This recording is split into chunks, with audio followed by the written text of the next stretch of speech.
Johnny Depp often takes on eccentric men, those existing beyond the boundaries of reality, as seen by his turns as the Mad Hatter, Willy Wonka, Edward Scissorhands, and more.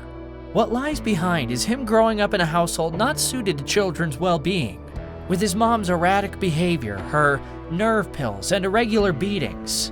In today's video, we're diving into Johnny's childhood, relationship with his mom, and children. Did he manage to become a better parent? You must be the boy's parents? Yeah, that. When speaking about his childhood, the Pirates of the Caribbean star, who grew up in a household with 3 older siblings, explained that he was raised mainly by his mom, Betty Sue. His father, a civil engineer, and his mother, a waitress, clashed through much of his childhood and eventually divorced. Though he worshipped his mom, he was not blind to her erratic behavior and mean streak. "My mom was maybe the meanest human being I have ever met in my life," Johnny said at her funeral. She would give him irrational beatings and throw things at him. Sometimes it would be an ashtray or a phone that would be thrown at the young boy. However, he also hinted that it was her childhood that made her the way she was. Betty Sue grew up poor and had a tough upbringing. At the age of 12, she experienced similar hardships, receiving the same kind of treatment from her mother. She used to say she did the same things that her mom did, and her mom certainly didn't know any better, he said. There was no stability in Depp's household during his growing years.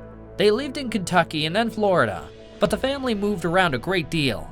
So I read, starting at the beginning, by the time you were 15, that you had lived in 20 different homes. Is that true? Oh, maybe 40, yeah. Maybe 40? Yeah. Why so? My mom liked to move a lot. A lot. His mother would work double shifts to survive and feed the family. And when he was back home from work, he would rub her feet as she counted the money she earned. Talking further about his house, Johnny called it a ghost house. The actor did not come from a particularly stable or secure home, and did not have a safe home life. So we moved around a lot, and I never had that sense of home or security or whatever. So and you know, it was a somewhat violent upbringing. He reportedly took drugs when he was just 11 years old. Elaborating on how he found the drugs, Johnny said that his mother used to ask him to get her nerve pills. He soon realized that the nerve pills would calm his mother's nerves down. He hence took one of her pills and thus began his drug use. Johnny Depp went on to say that his drug use and alcohol was only so that he could numb the pain that he felt in his younger age. Luckily, something else came into his life and helped him get through tough times. Learning to play the guitar offered an escape from the nightmare of his upbringing. The guitarist and Hollywood star was a special guest at the Classic Rock Roll of Honor in Tokyo back in 2016. He gave a frank, in-depth interview to Classic Rock about his career in the movies, his role as a guitarist in rock supergroup Hollywood Vampires, and his traumatic childhood. Depp says that he was about 12 years old when they were driving down the main boulevard in the little town they lived in, and there was a little local concert going on in the grocery store's parking lot. They got stuck at a stoplight and there was a band playing. That little event might have changed his life.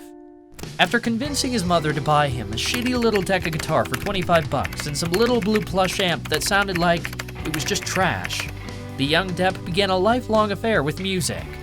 He found a way to escape all the nightmare home stuff.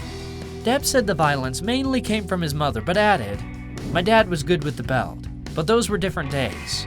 They did what they knew best." But when he found music, from that moment on, he just locked himself in his bedroom and paid attention to the records, quote, "and I learned stuff."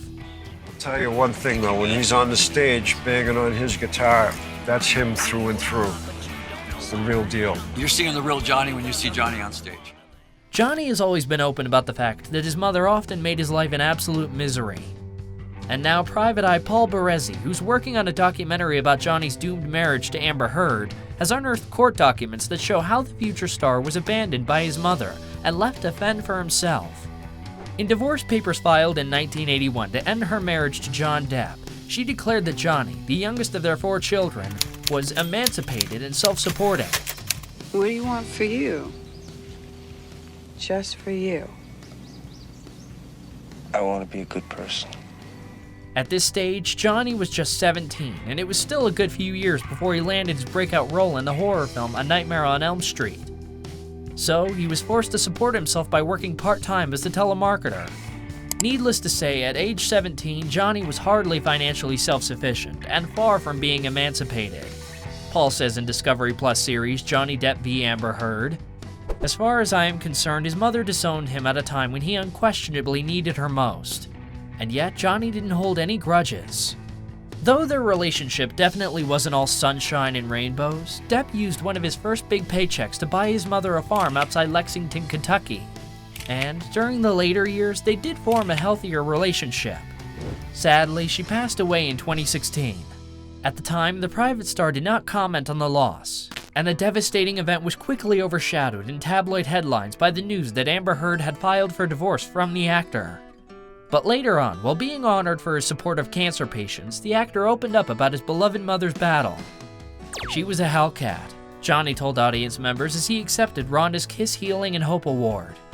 Then, speaking about Betty Sue and her relationship with the tireless medical team who treated her, he said, "The amount of care and love she received from every member of the staff and the brilliant and dedicated specialists who tirelessly gave of themselves far beyond the call of duty, I am truly humbled by this kindness.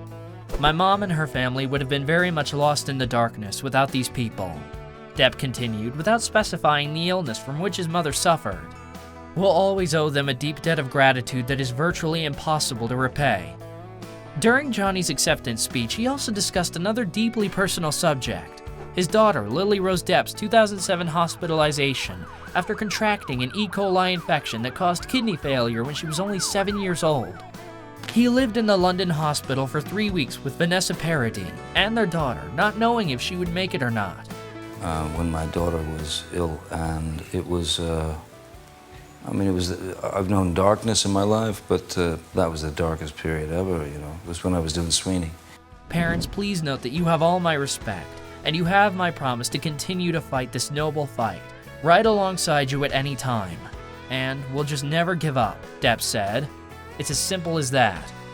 Rhonda's Kiss executive director Kyle Stefanski explained why the organization was giving the award to Depp, the Pirates of the Caribbean star who has made many surprise visits to children's hospitals over the years as his character Captain Jack Sparrow. You are Jack Sparrow. There should be a captain in there somewhere. Johnny lends his name, uses his time, and makes donations to causes that positively impact those in the most need, especially in the field of cancer.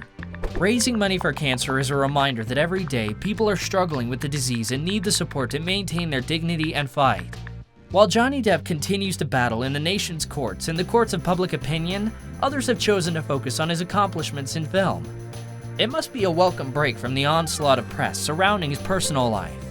This September, at the press conference held for the Donostio Award being given to Johnny Depp for his outstanding contribution in cinema at the San Sebastian Film Festival, Johnny was asked about his character of Captain Jack Sparrow.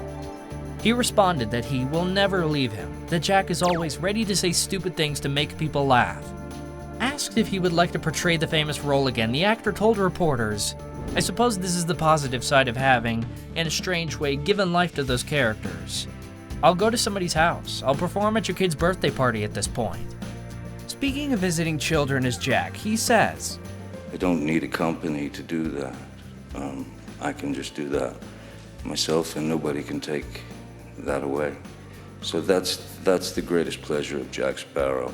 Johnny said he could travel with Captain Jack in a box. When the opportunity is right and he's able to go and visit people and places where there are smiles and laughs and the most important things in the world are on the line, he'll be there. Ultimately, the actor said that his childhood shaped him into the more nurturing person that he is now. And because of his upbringing, he was determined to be a good parent to his children, Lily Rose and Jack.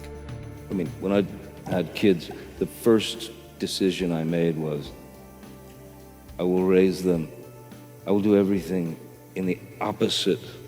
With my kids, they're told 75 times a day that they're loved.